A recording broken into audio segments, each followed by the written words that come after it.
This podcast is sponsored by Talkspace. Last year, I went through many different life changes. I needed to take a pause and examine how I was feeling in the inside to better show up for the ones who need me to be my best version of myself. When you're navigating life's changes, Talkspace can help.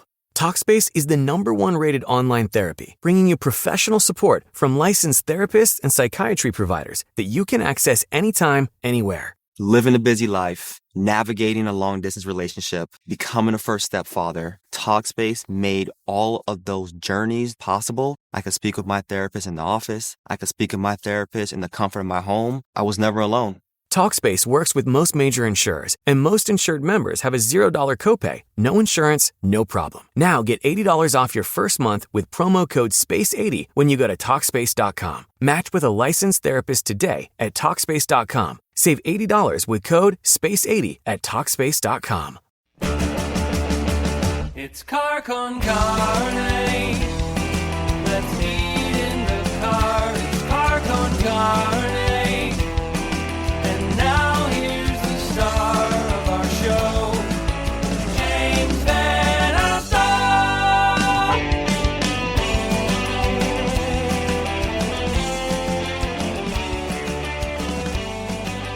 This right here is Car Con Carne. It's a Q101 podcast. I'm James Van Elston, and Car Con Carne is sponsored by Easy Automation.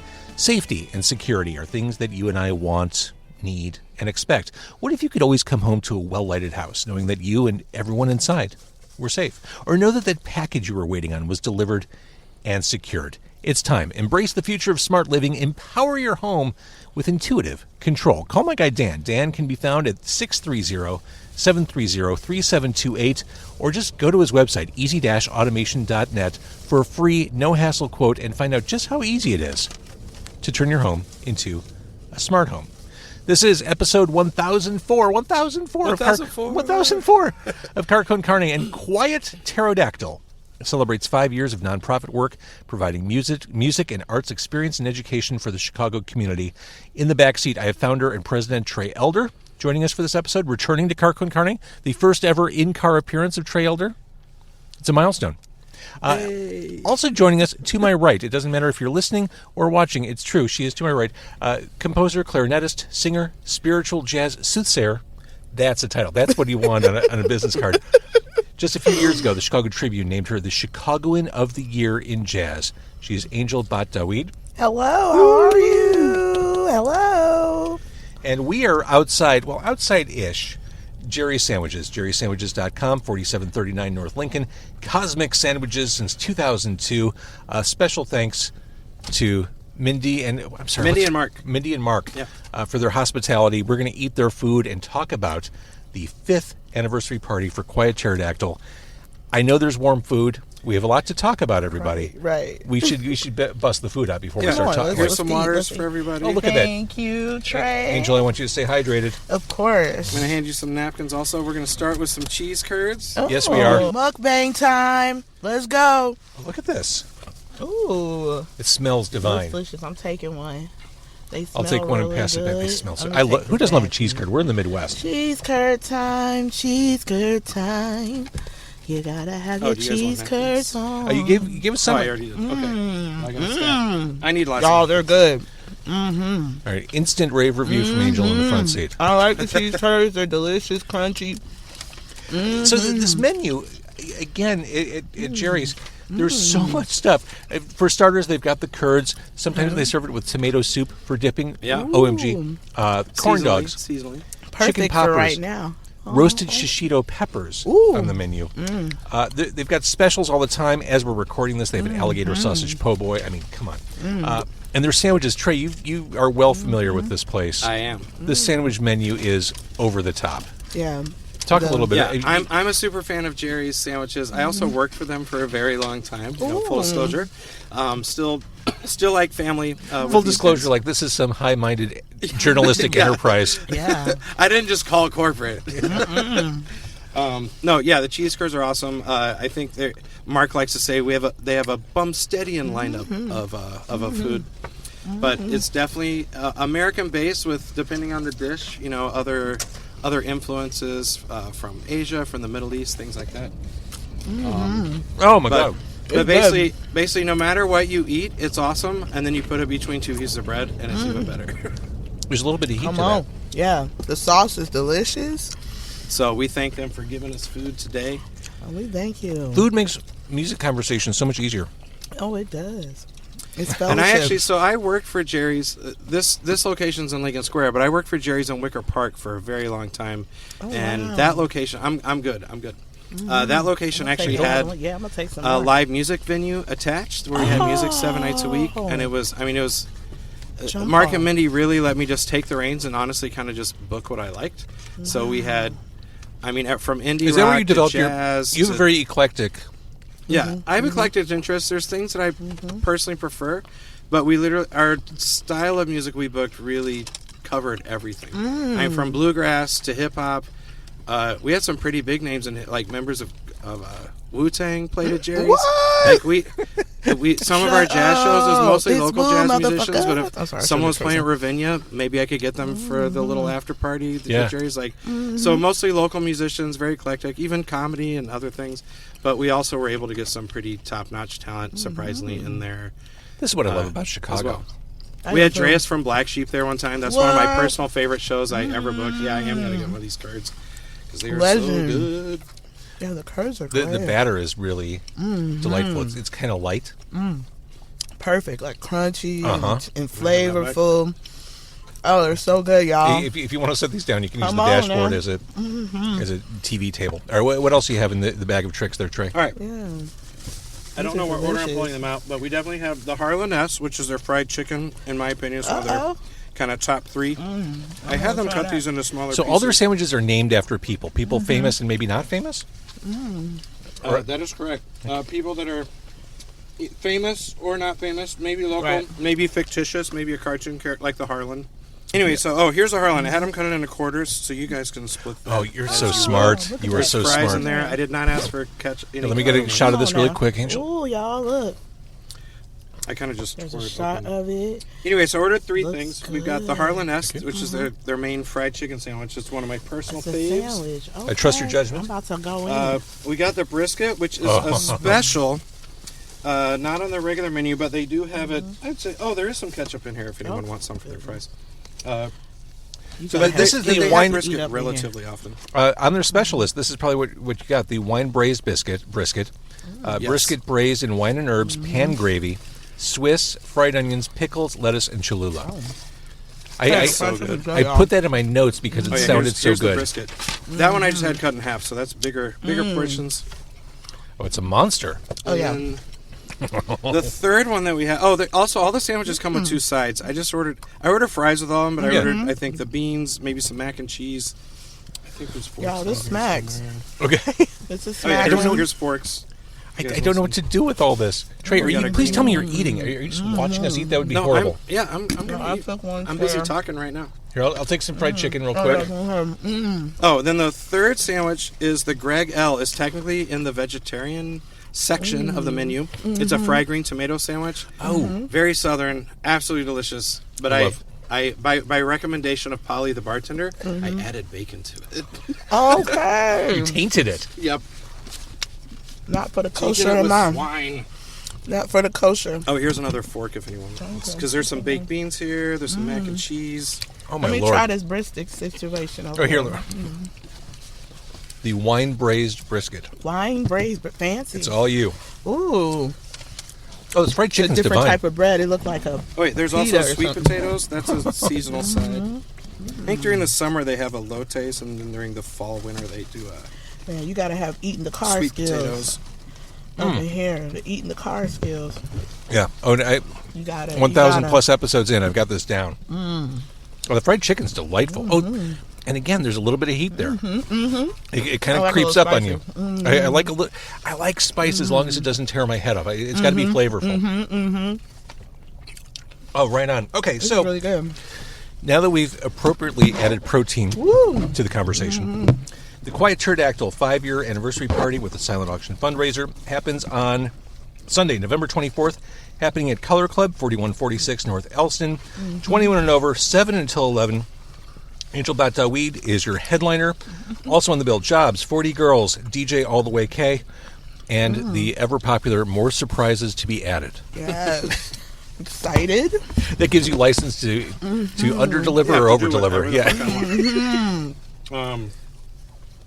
Actually, I just secured today. My homie Larry Miller is going to be the host with the most. He's also an awesome DJ and MC and rapper. Again, you have a very eclectic range of interest, taste, and friends to call on. And I love that. That represents the city. I'm excited to be for invited those, on this. we're celebrating the 5th anniversary of Quiet Pterodactyl. The obvious question, Trey, and maybe for Angel as well, what is Quiet Pterodactyl? So Quiet Pterodactyl is a local nonprofit. We focus on music and arts, events, and programming. The educational aspect that we originally started with hasn't really come to fold yet. That was a pandemic shift. It was really hard to do things with schools, and I still would like to focus on that a little more going into the future. Sure. But yeah, the last 5 years, we started really being event focused. And I think the first time we did this podcast was we put out a record during the pandemic. You can hold on to that. During the pandemic, obviously, we could not do events, so we put out a couple of records that raised money Situation for Chicago. Yeah, Situation Chicago. They raised money for local independently owned venues, which is not something we ever had intended to do. And people have asked me, "Oh, is Quiet Pterodactyl a record label?" And my answer is always like, "No, records are heavy. I'm getting too old. My back can't lug all these cases of records." But we did that. I'm really proud of that project. But that also led us to, and I've been around a long time, and I know a lot of the music venues in Chicago and the owners and booking agents and whatever. But that definitely, that project, I think, helped solidify some relationships. And now we book one-off shows around town, and really kind of all, like any place that you probably love, like Hideout, Empty Bottle, Promontory, just kind of all over town. Shuba's. Midsummerfest. Yeah, Midsummerfest. Which isn't a it venue, also but I mean, led to. I've been an Andersonville resident for a long time, and the music. It's the oldest, still ongoing street festival in Chicago, and no offense to them, I personally wasn't super stoked about some of their music programming. It was a little too cover band heavy for my preference, and we ran a Jerry's in Andersonville for years, and I low-key complained to the chamber for a few years. In fact, after the pandemic, they're like, "All right, you've been complaining, bro. Like, let's see what you can do." Right.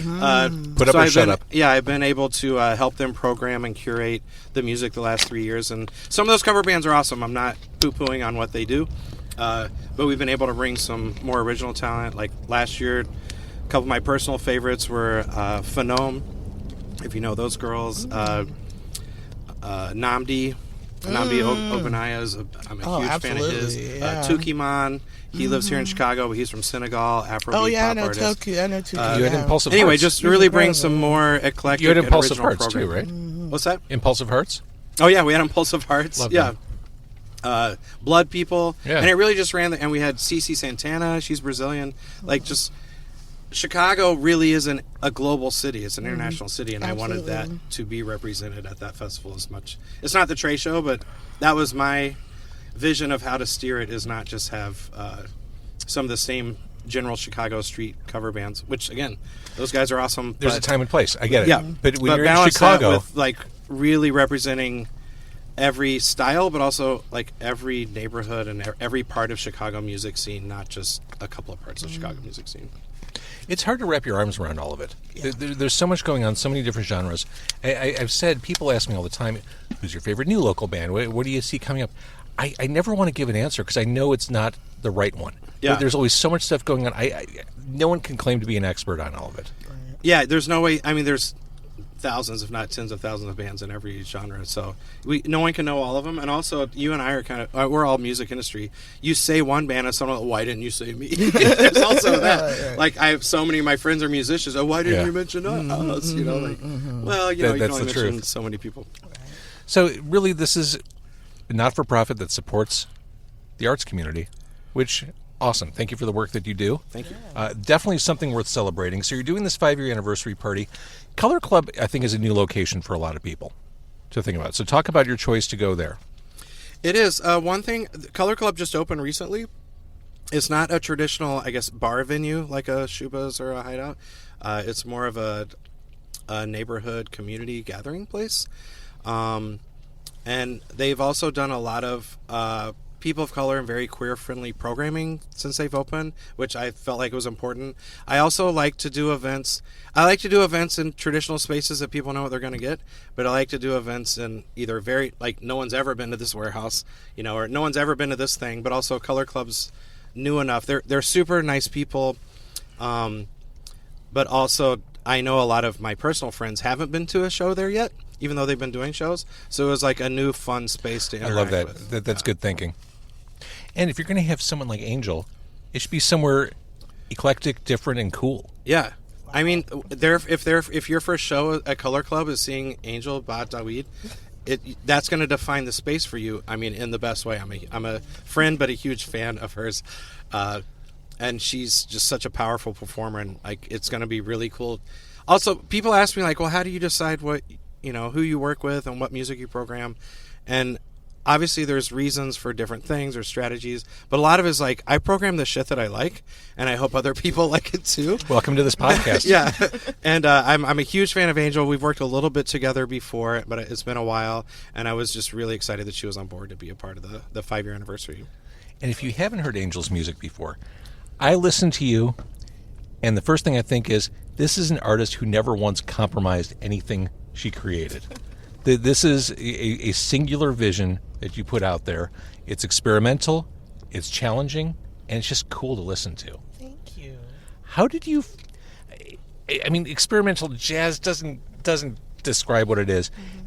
How did you come to create these sounds? Where did that interest and creative spark come from? I started very early on. Like, I went to... In 1984, Amadeus came out. Y'all remember that movie, Amadeus? Oh, yeah. Amadeus. For whatever reason, so it was 1984. I must have been like 5 years old. My dad took us to go see it, and it was like the opening scene when I heard all them violins. It did something to me. And there's that scene in the movie where Mozart's on his deathbed writing the Requiem, almost like his own Requiem. And Salieri, his arch nemesis, but also his biggest fan, is sitting there notating what he's saying, and that sparked my interest in being a composer.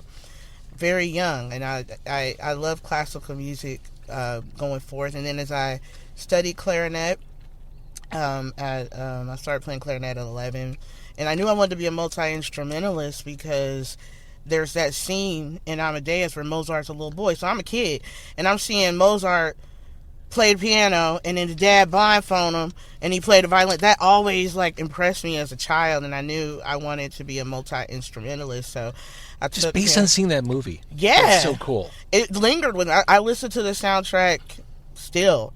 It's it's like the best of Mozart, really. But that, of course, I went to school and went to band and was introduced to the clarinet.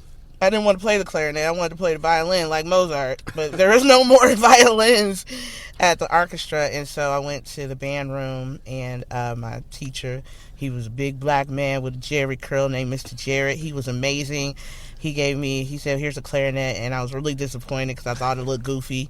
And the only people I could hear who was playing it was like Benny Goodman, and no offense, but I was still trying to be cool. As a 12-year-old, I didn't want to play some corny white dude was playing. So I was like, but then I found Mozart's Clarinet Concerto at the library, because whoever's listening, we had no YouTube back then. This is the 80s. You had to go to the library and get a cassette out. So I found the Mozart Clarinet Concerto, and I was like, wow. Because my whole thing as a child is I wanted to shred. Like, I wanted to be, like, me and my siblings wanted to shred on shit. Like, we didn't. So when I heard that, I just got obsessed. And then my music, went through music education, music school theory. So my journey is very technical, because I was classical for most of my life. Went to music school, majored in clarinet studies. And being a black woman in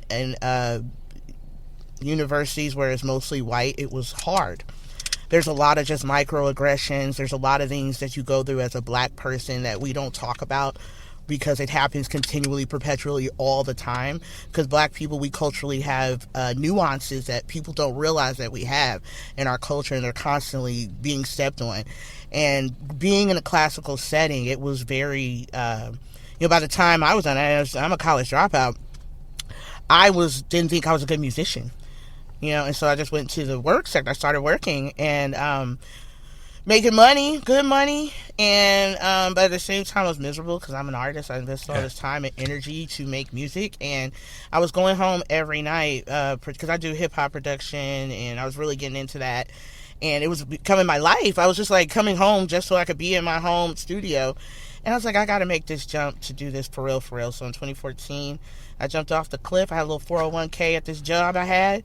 I jumped off the cliff and I said, look, I'm going to take a year. I'm going to take this money, pay my rent for a year, and see what it's like to be an artist full time. And you know what? It worked. I love hearing it. It that. worked. And that's when I came into the avant-garde jazz scene here in Chicago. It took all this time for me to go through them hoops to find the free jazz scene, the DIY scene here in Chicago, because I had time to do it. Yeah. I had time to go to all the jam sessions, and that's where a plethora of opportunities open for me, and I'm here because of the free jazz, avant-garde jazz. It was like the ingredients that I needed on my musicianship. I needed that extra improv, free experiment. I didn't know I was experimental. That's another thing.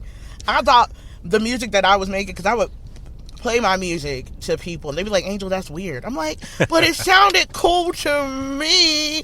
But I didn't Chicago realize... is a strong, and always has had a strong free jazz scene. For sure. Yeah. No, like New York's amazing, great musicians there, Right. but if you're not playing standards, you're probably not getting the gig. Exactly. Where Chicago, like the musicians want to push. Yeah, they push the envelope here. They push, and they've done it constantly. I've been here, 20 something years, but it's been strong forever. Like Chicago's a very experimental town when it comes to that. It's experimental in general. I think Chicago, and I'm just going to put it on the map as the world center for improv. If you want to be a comedian, where do you have to go? You got to come here to Second City. Yep. If you want to be, you got to go. And you talk about anything experimental or improvisational, Chicago is the headquarters for that. I love that. And I have so many musicians and artists who listen to or watch this podcast. Everything you described, like working the daily grind, oh my God, and you couldn't wait to go home to do your creative shit. Right. I can't imagine that not connecting with everyone listening or watching. I'm the same way. This is my creative outlet. Yeah. Like, I can't wait to jump in here, Right. talk to cool people, strike up conversation, eat some food. Like, I get it. That's what it's really about. It's not really about getting the fame and the fortune. No. That's cute. What you see what that does to people. That kills people. It does. It murders people. And the thing that they love, they're ready to give up. And I'm like, that's never going to happen to me. I love playing music, and I don't care if I'm on stages or if I'm in my little room, in my little closet. Because trust, I've actually recorded my first album, Oracle. That was all recorded on my cell phone, y'all. And the reason why I did that, and look, that got me signed the international anthem. A record that I did on my cell phone. They approached me. I knew them as friends, And one of my friends, he was like, "Yo, Angel," he heard me around the city. He's like, "You want to do an album on international anthem?" I'm like, "Yeah." And he's like, "Well, what you got?" I was like, "Well, I got all these recordings that I have on my cell phone, because I just need to record something." He's like, "Well, let's hear them." I was nervous. They heard it, and they was like, "Cool, let's put it out." On a cassette. A week later, when it came out, NPR was calling me. I say that, and I'm glad I put that record out, because I want every musician or creative to start where you're at. Yes. Use what you have right now. Yeah. I just had my cell phone and a multi-track recorder, and I got signed, and it worked. So don't be like, I got to wait till I get the money or the bread to go to the studio. What do you have right now that you can use to create? And just do that for the sake of creation. Because you never know. A lot of them songs you hear on the Oracle were sitting on my phone for like a year. And I didn't show anyone. I love that. And I tell people the same thing. As a podcaster, as a broadcaster, people think the art of podcasting is very daunting. You need all the right equipment. I'm like, if you have a phone, you can record a podcast. If you have a voice you want to share or an idea you want to share, do it. Absolutely. There is no impediment.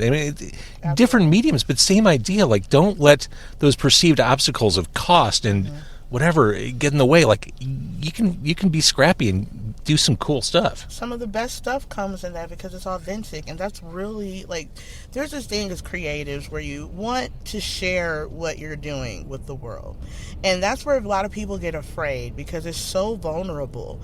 But when you think about sharing and you think about the artists that you really admire the most, they probably were very authentic in what they're sharing about themselves. They're not trying to be this or that. They're trying, at least the artists I love, The artists I love, I can feel their authenticity. I can feel their genuineness. I can feel that they're not trying to be like anyone else. Don't be like someone else. That's right. Be more like you, because you're the flavor. You're the ingredient, the special sauce. As you talk to me, Angel, how you do that.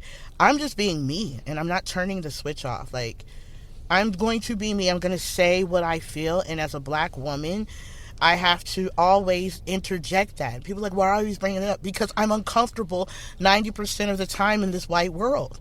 I'm seriously uncomfortable. You know? Yeah. And a lot of us don't say it because we're just used to being uncomfortable. So as I've been going on this journey, I've been realizing that when I talk about how I'm uncomfortable, like I did on my live album, that was the first time I ever went on stage and just was like, I'm uncomfortable here. And the response whenever I do this is never, Angel, we hate you afterwards. It's always like, either I didn't know, or thank you for letting us know. It's like, it's because if we're uncomfortable together, I think we can actually get some true healing. But if we can't talk about it, how are we supposed to heal? And music is the best way to do it. I brought up comedy a little earlier. That also is a good way.